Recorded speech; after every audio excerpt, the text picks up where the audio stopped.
कर्ण की दानवीरता।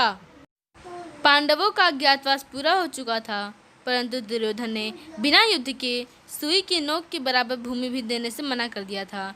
भगवान श्री कृष्ण भी शांति दूत बनकर धृतराष्ट्र की सभा में गए, परंतु दुर्योधन उन्हें ही बंदी बनाने लगा। अब यह निश्चित हो गया कि युद्ध होकर ही रहेगा। देवताओं के राजा इंद्र ने सोचा कि सूर्यपुत्र कर्ण और उनके पुत्र अर्जुन में युद्ध होना निश्चित है। अस्त्र शस्त्र के मामले में दोनों ही पारंगत हैं, लेकिन कर्ण के पास दिव्य कवच और कुंडल हैं, जिन पर अर्जुन के बाण बेअसर थे।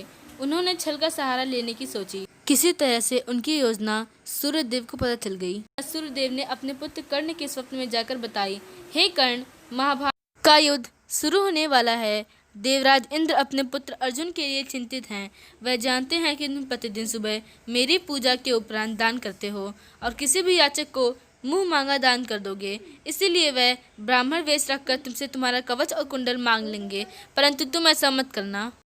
कर्ण ने कहा, प्रभु क्षमा करें, मैं ऐसा नहीं कर सकता, क्योंकि मैंने यह प्रण कर रखा है कि आपकी उपासना के बाद कोई याचक जो भी मांगेगा मैं उसे जरूर दूंगा, और मेरे लिए इससे गर्व की बात क्या हो सकती है कि देवराज इंद्र मुझसे दान मांगने पर विवश हैं। अगले दिन जैसे ही कर्ण सूर्यदेव को जल अर्पण कर नदी से बाहर निकला, ब्राह्मण वेशधारी देवराज इंद्र ने दान में कवच और कुंडल मांग लिया। कर्ण ने हंसते हंसते कवच और कुंडल निकालकर उन्हें दे दिया। कर्ण ने इंद्र से कहा, मैं आपको दान दे चुका हूँ, अब आप अपने असली रूप में आ जाइए।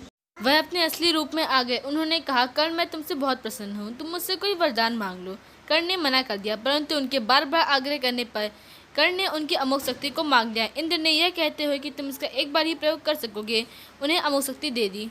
हजारों वर्ष व्यतीत होने के बाद भी कर्ण को दानवीरता की मिसाल के रूप में लिया जाता है, और जब भी दानवीर की बात होती है तो कर्ण का नाम सबसे ऊपर आता है।